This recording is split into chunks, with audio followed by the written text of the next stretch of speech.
Let's learn about directory traversal attacks. Let's imagine your application takes a file name. Let's call it test.jpg. The application loads the file with the name test.jpg and sends it back to you. So it actually sends that file back to you, the file that you asked for, the image file, for example. Now, this application is obviously intended just to load the images in a certain directory, maybe an images directory, and you pass in the path that gives you the image. That's what it's intended to do. Now, a directory traversal attack is where you enter a file name that the web server reads in and interprets it as a separate path. So this allows an attacker to get the web server to send him sensitive information such as database configuration files. So how that would work is by passing in a certain file name to the server, you can get it to send you files outside of the images directory or folder.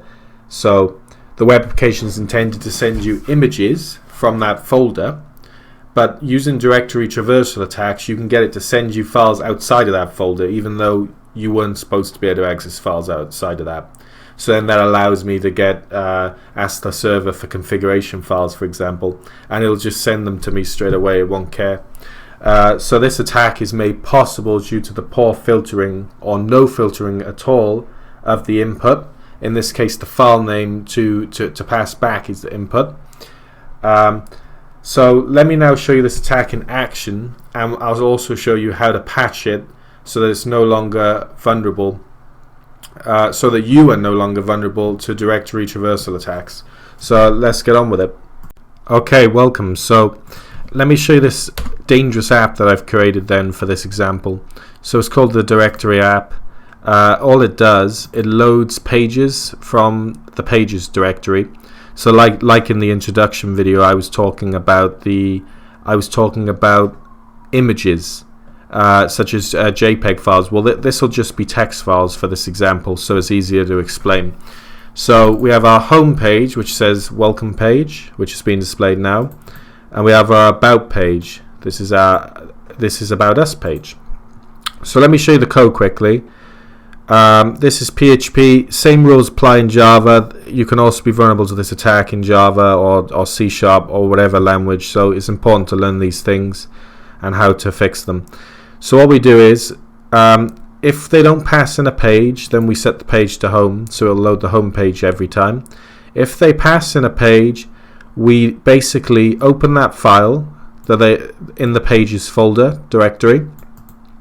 So for example, let me show you. If they pass in page about, what happens is page becomes about, so page variable equals about, and then it says the file name is the current directory, the pages directory, and then the page. So that's the file name, and we open that, and then we read it and output it to the browser. So basically what this script does, when we pass in page equals about, it loads our about page here and it just outputs it to us. Now I've created a config file, fake config file, we're not really using it, that displays database information that the user shouldn't have access to. So this is how they have access to it. All they have to do is go /config.php, and now you see nothing. Oh, why do we see nothing? Well, if we right click and view the page source, we can see stuff.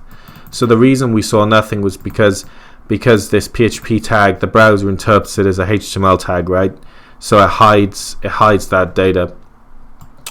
So we can see we've accessed sensitive information due to this attack. So we've done that by doing /config.php. So what // does is it says go back a directory, go back a folder. That's what it says.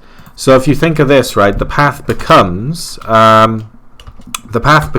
pages /config.php.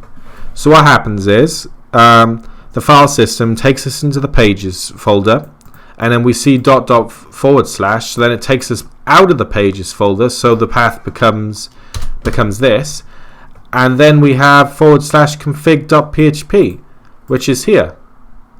So it literally becomes ./config.php, and ./ means the current directory, right? So once again, we have pages ./config.php. So we go into pages, brilliant. We see ./ so we come back out of it, and then it becomes the current directory /config.php. And in our current directory, it's config.php is here, so it will read that and output it to the browser. So essentially, we come into the pages, we see ./ that takes us back up a level, and then we're left with ./config.php, the local file. So I know I've explained that a few times now. I just because this is a beginner's course, right? So yeah, that's how that works. So now I'm going to show you how to stop that from happening. Okay, so now let's patch this. So I'm going to go back to my code, and it's a nice easy patch. In the page here, I'm going to go base name, just around the input that I read in. We don't have to do it here because this is my own input, static to the application. It'll always be home. But any data we read in, I base name it. And now if I try that again, it doesn't work. Because what it's now doing is it is now trying to load config.php from the pages directory, which is what it was supposed to do, by the way. And because the config file doesn't exist, we see these warnings. But obviously in a real application, you would output an error saying this file doesn't exist, right?